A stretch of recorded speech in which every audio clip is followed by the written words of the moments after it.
friends, Chris here, CaribbeanPod.com. Welcome to my kitchen. I had a request via Twitter. Chris, I'm a student. Please show me how to make a quick stewed red beans as we do in the Southern Caribbean, exactly the way Mom used to do it, except we don't want to cook it for an hour and a half. Not only are we going to cut back that cooking time to 20 minutes, we're going to replicate the same flavors with simple ingredients. It's vegetarian and gluten-free too. So here we go. Let's quickly run through the ingredients we'll be using today. And I have here 1 can of red kidney beans straight out of the can. Normally I rinse it and stuff like that. I don't like the sodium and all that stuff that's in there. But today I'm encouraging you to use the entire can. Some fresh thyme, onion, scallion, some bell pepper, tomato, a couple cloves of garlic, parsley. As you know, in the Caribbean we love that sort of herbal note on everything. Mr. Caribbean Sunshine himself, scotch bonnet pepper.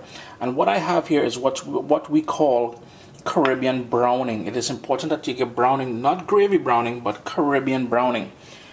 Other ingredients you can add for a little bit more flavor if you want. A drop or two of sesame oil, as well as Worcestershire sauce. And I'm going to say you can add more sort of vegetables into the mix if you want. The whole idea here is to make this stewed beans as quick as possible with a ton of flavor that you're accustomed to, like something that's been cooked for a couple hours. In my saucepan, I went in with about a tablespoon of olive oil on a medium-low flame. And we're going to start off by creating that flavor base that we're looking for. You need a saucepan that's relatively deep and one with a lid.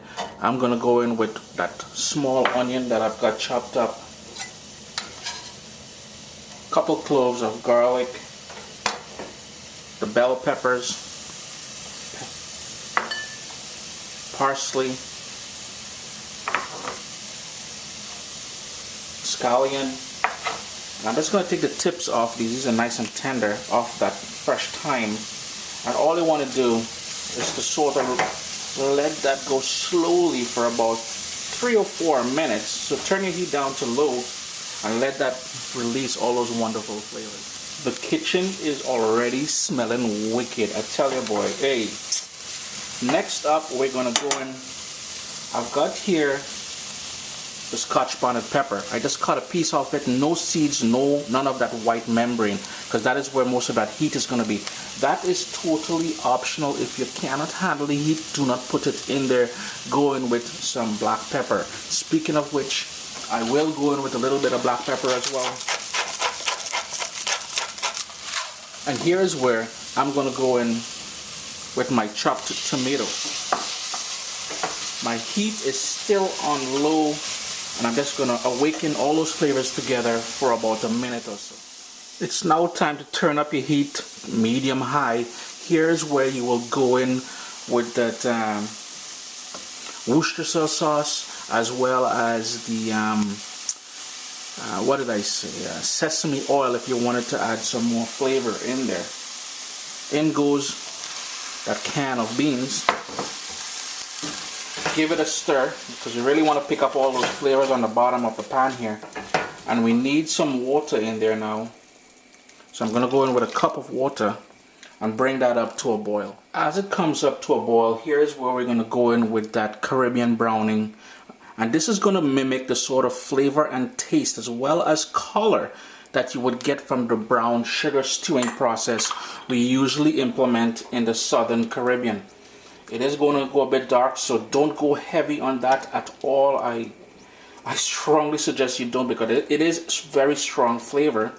And a couple other ingredients I would recommend if you have access to it. I mean, this is a student, this is the hack version, this is for people who are busy and on the go. But if you have it in the fridge, certainly go in with it. A little bit of grated ginger in there, and if you have pimento peppers, seasoning peppers from the Southern Caribbean.